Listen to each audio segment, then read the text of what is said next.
Je vous demande donc d'applaudir Monsieur John Bradford de la Colorado School of Mind. Ready? Okay. Good. Can you all hear me? Bonjour à tous. So I'm going to talk about the energy transition, but from with a somewhat. Can you go back to the first slide, please? But from a different perspective than we've been talking about before, and I'm going to pull together two different elements that we've heard about this week, or I want you to keep these in mind. So first was the Secretary General of APPO, and he talked about Africa, Central Africa, taking charge of its own destiny, and that really will come through the youth. And Ms. Natalie Loom talked about ending energy poverty, and I think that this is critical. We're in a time right now like no other. So there's a time where the world is going through this enormous energy transition, which creates opportunities for Africa that I think haven't been seen maybe in 100 years or more. So the opportunity is there. We've talked a lot about the energy transition this week, and it means different things in different parts of the world. But one thing that is quite clear, the energy transition can't occur without Africa's mineral resources, and that creates great opportunity for Africa's youth and for the countries to transform their economies in Africa. So with that, I'll go ahead and go to the next slide. So I'll start by talking through this graphic that you can see here. And this is a graphic that we use for an initiative that we have, the Global Energy Future Initiative. It's also a good way just to frame an understanding of what's required for the energy transition. So you see 6 hubs around the outside of this circle, and those hubs are representing the technical challenges that we need to solve. So we have multiple areas there, and they're all connected with each other. You see at the top oil and gas. So there's a lot of talk in the energy transition, and oftentimes the question is framed as how can we move as quickly away from fossil fuels as possible to renewables or nuclear or other energy sources. But the reality is that is not likely to happen for a very long time. Most energy projections have us still using about the same amount of oil and gas in 2050, even as we're getting to net zero carbon emissions as we do today. So we have to keep that in mind. If we're continuing to use oil and gas, but we're getting to net zero, that means that we have to manage the carbon emissions differently. So if you go down to the bottom, you can see carbon capture, utilization, sequestration. So 2 elements there, capturing at point sources or capturing directly from the air. Both of those are challenging and very expensive right now, but hopefully we'll find solutions. I did want to point out the United States is investing several $billion in both research and in financing pilot scale projects for CCUS in the U.S. through both the Inflation Reduction Act and through the infrastructure bill. No, stay back at that one, please. So if we're continuing to use about the same amount of oil and gas for the next 25 years as we are today, we know that there's growing energy demand to power economies that are growing like these in Africa. So that energy growth in the global market is anticipated to come from other sources, low carbon and renewable energies, solar, wind, but also nuclear, geothermal, hydrogen. All of those are important parts of it, but it's going to require all of these things, CCUS plus all of these low carbon renewable energies if we want to get to net zero. But a big challenge in implementing low carbon renewable energies and electrifying our transportation systems are the raw materials that are required to build all that infrastructure. So for example, to build wind farms and power lines and batteries and generators for EVs, that requires an enormous amount of copper. So the projections are that to meet all of those electrification goals, we need to produce as much copper in the next 25 years as have been produced in all of human history. So that puts us to the hub on the right-hand side, minerals and metals. There's going to be an enormous demand there. And that statement that I showed in the first slide is really referring to that. So it's all sorts of things. copper, aluminum, graphite, lithium, all of these things that we all know about. So those are some key things. I wanted to go back to the question about how we frame the energy transition and what it means. And the energy transition is often framed the wrong way from my perspective. It's often, as I said, often framed from the perspective of how do we as quickly move away from fossil fuels as possible, but that really isn't the problem we're trying to solve. We're trying to create an energy system that is no longer emitting greenhouse gases into the atmosphere. To do that, there are many different pathways. So fossil fuel use with carbon capture and storage is one way. And I also wanted to address another point. Our Payne Institute for Public Policy recently published a paper that was describing the energy challenge and the challenge of growing economies in Africa and eliminating energy poverty here. And it was really calling for global governments to look for non-uniform solutions. So as the West and Europe ramp down fossil fuel use, enable African countries to utilize those fossil fuel resources that they have to build their economies in the near to medium term. Anyway, so I think that's an important point to make. It's recognized in many sectors around, and I think that it just needs to be implemented globally. Okay, go to the next slide, please. So this is just a plot showing that. So this is projected fossil fuel use from the International Energy Agency from their most recent report.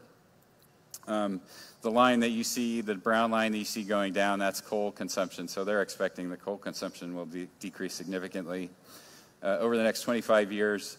But oil and gas use remains relatively flat. And you see a little bit of a decrease, and that comes from a decrease in Europe, the US, but that's balanced out by increased consumption in Africa and some parts of Asia. So really no change there.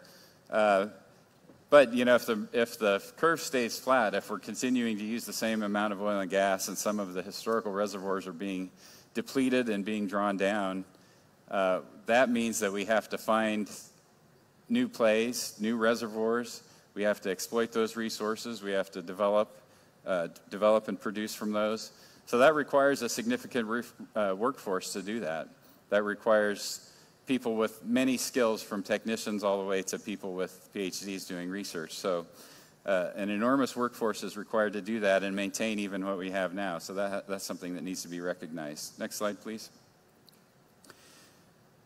So let's look a little bit about what's going on in the global workforce for the petroleum sector. So this plot's just showing the number of people in the U.S. Employed in the oil and gas sector from 1998 to 2021. You can see it peaked around 2014 at the peak of oil prices, and then it's been on a steady decline ever since then. And what we typically have seen in historical cycles is that the number of people employed in the sector follows the commodities trend with a little bit of a lag. We're not seeing that this time around, so that increase in the sector hasn't shown up. And this is a plot for the U.S., but this is also happening in many parts of the world. So that workforce is on the decline. At the same time, we need to keep maintaining production. Next slide, please.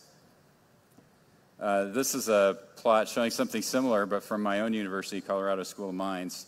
On the right-hand side, you can see the number of degrees awarded across all disciplines from 2015 to now. And you can see that that's steadily increasing. So the number of students that are coming into our university are steadily increasing, but they're picking majors outside of oil and gas, which you can see from the plot on the left-hand side. So that's petroleum engineering, and again from that 2014 peak, 2015 peak, that number has just been on a steady decline. So if that is on a steady decline and we need to continue producing at the same level we are now, we're creating a big gap in the workforce that's needed versus the workforce that's available. So I think in oil and gas, we're headed for a workforce crisis. Okay, next slide, please. Same thing in mining for critical minerals, and we're already seeing that. So the critical mineral sector or mining sector is right now at about a 50 to 80% gap in the workforce. That means there are about 50 to 80%, depending on the discipline, fewer workers available than are needed to do the work that needs to be done. And we're just at the beginning of this huge growth for critical minerals. I'm showing a couple of plots here. On the lower left is anticipated demand growth for copper.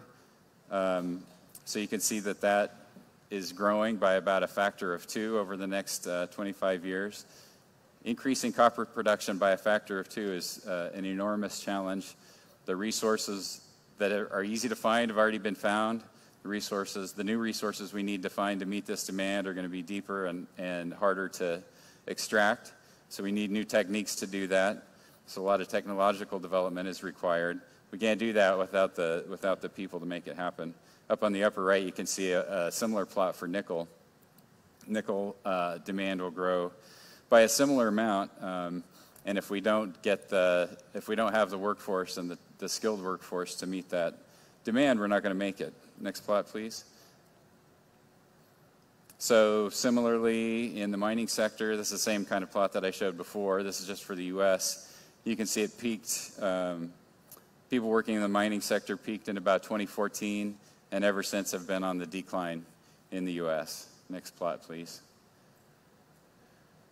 This is, again, a similar plot as before, but from our own university. So degrees awarded on the right, steadily increasing since 2015. Degrees awarded in mining engineering steadily declining over that same period of time. So in countries like the US and Canada and Australia and Western Europe that historically have produced a lot of mining engineers and trained people for the mining sector, it's not happening anymore. And that's creating this enormous gap in the workforce for the mining sector. So it's a big challenge. Next slide, please. So why is this happening? This comes from a survey of Canadians from age 15 to 30, asked if you would consider working in these sectors. And the answer was framed in the way that if you see a big bar, that means that they would not consider it. So if you look at the top there, it's mining. So 70% of those young people in Canada said they would not choose a career in mining. Second one down is oil and gas, and 67% of those young people in Canada said they would not choose a career in oil and gas. Why is that? So there's several reasons for that. One, many people, young people in particular, have not yet made the connection between the mining sector and energy minerals that are required to make an energy transition as it's framed in the U.S. They haven't made that connection and recognized that we're going to have to increase mining by an enormous amount in order to meet that demand and make the transition that they would like to see. Second, petroleum. Petroleum's seen as a dying industry, so people, general public, and these young people don't recognize that petroleum is not a dying industry despite what's in the media, and we need petroleum to have a healthy energy system. The petroleum sector needs to be healthy, and we need those young people to go into that discipline.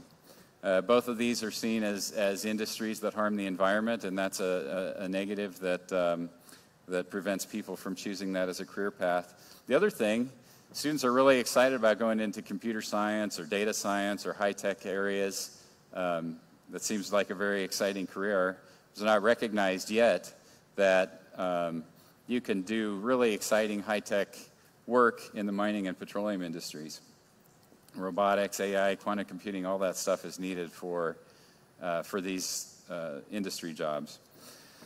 So it's up to us, to fix this perception, to fix this problem, it's up to us in universities and in governments to work together to better educate the public and better educate our young people so they recognize what kind of jobs are there. Go to the next slide, please.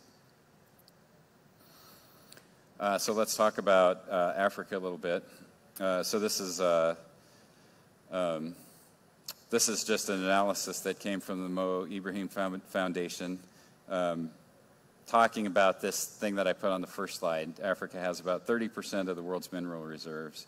So things like lithium, graphite, manganese, cobalt, those are all needed for batteries. Also significant uranium resources and significant copper resources here in Africa. All of those things are needed to make the energy transition or the transition to more, to some of the other energy sources outside of fossil fuels. But with 30% here and the enormous demand that's coming, it's just not possible to make that transition without really developing these resources. Next slide, please. Similarly with petroleum, so I showed a plot earlier from the International Energy Agency, which indicated that the demand for petroleum was going to remain flat roughly for the next 25 years. That's globally, and in many countries the demand is expected to go down, but here in Africa is one place where the demand is expected to continue to rise. So this is a quote from Woods Mackenzie report that I took this plot from. There's a significant risk of a technical and skills gap if international players continue to divest from the region. So we're seeing that here in Chad as well recently. African countries could consider strengthening local oil and gas workforce capability. So that's a call from Woods Mackenzie to build the workforce and invest in that workforce locally. Next slide, please. So what are some of the skills that are needed? So I've listed skills that are needed from the mining sector and petroleum sector, and there are many more that are not on this list. I wanted to call out a few that I think are really important and maybe a way of attracting more students into the field. Go to the next slide, please. So the ones I highlighted in red: environmental engineering, data science and AI, robotics, greenhouse gas management in the oil and gas sector. We spend a lot of time and have several programs that are focused on greenhouse gas emissions monitoring and management, in addition to carbon capture and storage. All of those things are needed. There's also a need for people that are working in community relations. So building up these industries have an impact on the local community. So we need to make sure that those local communities are engaged, understand, and also benefit from those industrial operations that are, as they're building up. So all of those are important jobs that often aren't considered as needed in the sector, and I think we can use those to attract more students. Next slide. So meeting this challenge really means investing in education. So countries in Central Africa, really, it's time to invest in building up the education sector. That's what's going to be required to build the workforce locally, make sure that, that Africa can take charge of its future. Next. There are some ways to do this quickly and leverage what's happened in the last few decades in the rest of the world. So part of that's taking professional education programs to upskill and reskill the current workforce. So current engineers that are working either in other sectors or are working in these important sectors, retraining them so they have new skills to meet the current needs, or get different skills so they can change sectors to meet all of the work that's going to be needed in these areas. Second one is investing in modern laboratory facilities. That includes computational laboratories so that students can be trained in the ways that are required to meet the way these current industries are working. Need to build programs that spark innovation, and part of that is really setting up programs so that students learn that it's okay to fail, and that failing often is required to get to a solution in the long run. So sometimes if you're trying something new, you fail, you learn something from that, you redo it, you fail again, you learn something from that, you have to keep going through that process, and in the end you come up with something new. And we're going to need a lot of new things, a lot of new innovations to meet all these challenges in the energy transition. Next slide. And then the last one was just really critical, again, just emphasizing the point that it's time really to invest significantly in Africa's youth. These are going to be the leaders of the future that get us through this energy transition, whatever it might look like on the other side. But our young people, your young people, are the ones that are going to get us there, and it's really time to create that opportunity. It's the last slide. I just wanted to end on that same note. So this is a time in history like no other. There is an enormous opportunity here in Africa, and it takes many different things. It takes stable politics, it takes stable economics to make that happen, but it also takes investment in the youth and providing the opportunity for those. If all those things happen at the same time, then there's the potential to take advantage of what's happening now. So I just urge everyone to think along those lines. Again, ending energy poverty, like we talked about at the beginning, all of this is going to be required to make that happen.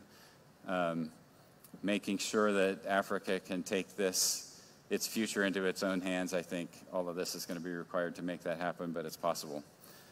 Thank you for your attention. I appreciate that, and I think we'll move to the panels now.